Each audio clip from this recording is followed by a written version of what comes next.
Orale! Bienvenidos and welcome to the Familia FFP podcast. I am your host, Jorge Martin, recording in a remote location for Thanksgiving weekend. Estamos Día de la Gracia, everybody. Estoy muy agradecido. I'm so thankful for all of you who are listening. I'm thankful for Familia. I'm thankful for everything, for health, for just so many things. Also thankful to YouTube for putting us out there. So please make sure to give a like and subscribe to us, Familia FFB. Also, make sure you're following us on Twitter, Instagram, Familia FFB. You can find me at Jorge Martin 17.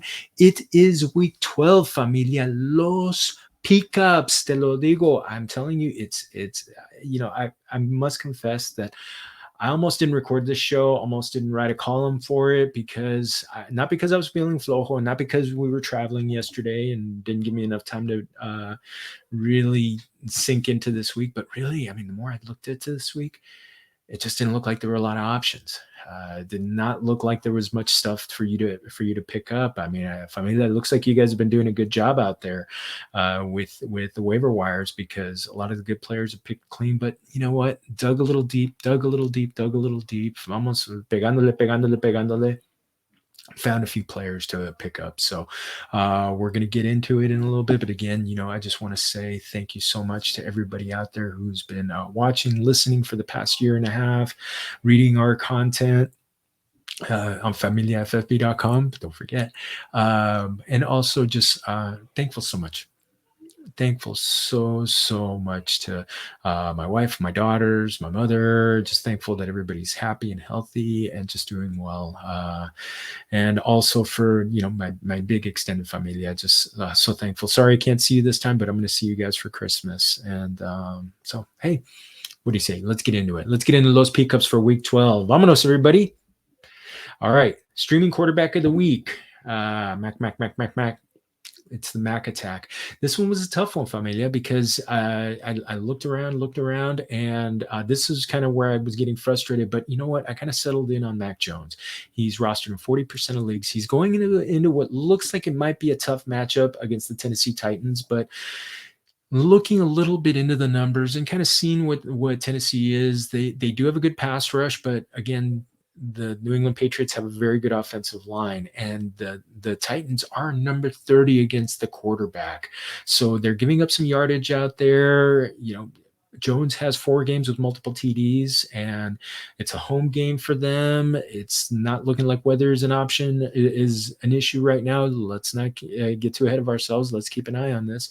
But again, look at him. And plus Jones has a couple of tasty matchups coming up during the fantasy playoffs. Week 15 against the Colts at the Colts, and week 17 against the Jaguars, championship week. So si te lo avientas, could be something he could be an option. At the very least, he's an option for you in 2 quarterback and super flex leagues. So he was the only quarterback, because a lot of the other ones, Tua Tagovailoa, Matt Ryan, just didn't have Trevor Lawrence. I just didn't like their matchups very well. They're out there for a single quarterback. I thought Jones was going to be the only one who would be an option. Over on the running back side, and Ty Johnson, it's that battle of attrition, the crucible that is the NFL season. Michael Carter, injured ankle, looks like he's going to miss some time. Ty Johnson had just 1 rushing attempt last week, but he is second among the Jets running backs in targets with 38. And weeks 7 to 10, he got at least 6 targets 3 of those weeks. Plus, add to it the fact that the Texans are allowing a league high 122.3 rushing yards to the running back position. So, you know what? He could be getting some early down work, and I know he's going to have to battle with Tevin Coleman, but if I'm going to bet on one of those guys, it's Ty Johnson. Sony Michel of the Rams, he is another option for you. He's more of a speculative stash play with Darrell Henderson. He's been battling some injuries this season. He's playing through some stuff, but he has been the lead caballo on the team. But Sony Michel, I get this feeling you want to get. If something were to happen to Henderson during these next few weeks, the final weeks of the fantasy season or the fantasy playoffs, Sony Michel is going to be the lead caballo on this team. So he's not a play against the Packers, but he's a stash. So speaking of the Packers, let's go to the wide receivers, and we've got one player to talk about there, MVS, Marquez Valdez-Scantling. He's rostered in 9% of leagues. They're going up against the Rams at home, so it's at Lambeau Field. So I just want to say that 75-yard touchdown that looked like it was gonna that tied up the game for last Sunday. I mean, it was so pretty. It was so pretty. Aaron Rodgers is looking for MVS, so there is he is a play on a week-to-week basis. It's a boom or bust play, but you could get lucky as like your last flex player or something like that, or maybe there are still some bye weeks that are coming up.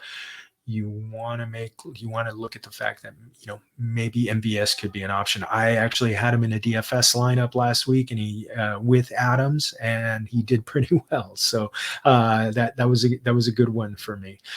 So I've got MVS on a couple of rosters, so I've just got him as a deep stash. I'm actually looking at starting him in one of the leagues. So even though he's a 9%, hey, he could be getting some work.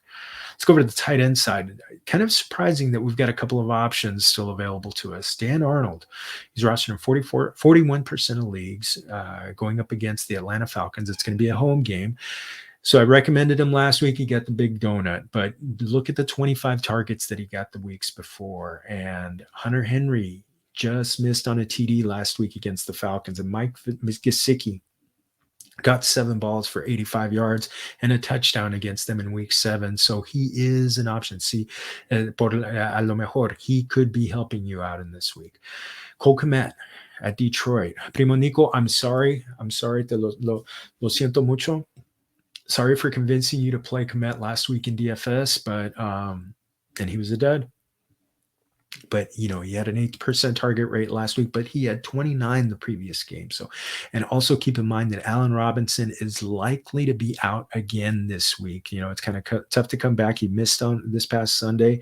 It's going to be tough to come back 4 days later. So for that Thanksgiving Day game against the Lions. So quite possibly put Kmet in your lineup.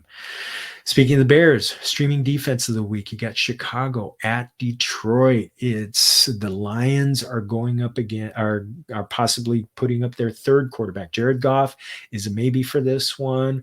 We saw Timmy Boyle.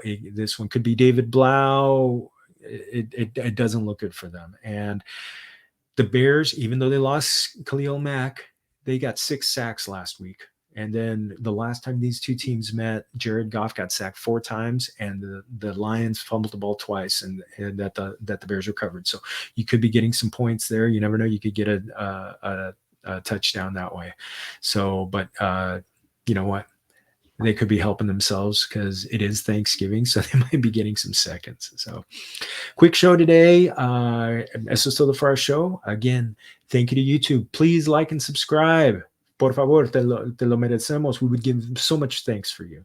Also, make sure special thanks to Anchor for putting us on Apple, Google, Spotify, wherever you get your audio podcasts. Also, check out original content, including an article at familiaffb.com.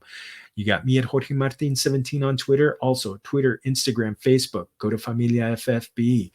Just find and give us a like, give us a subscribe wherever you get that.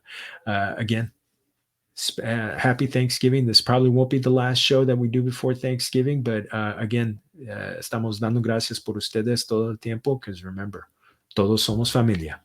Salud.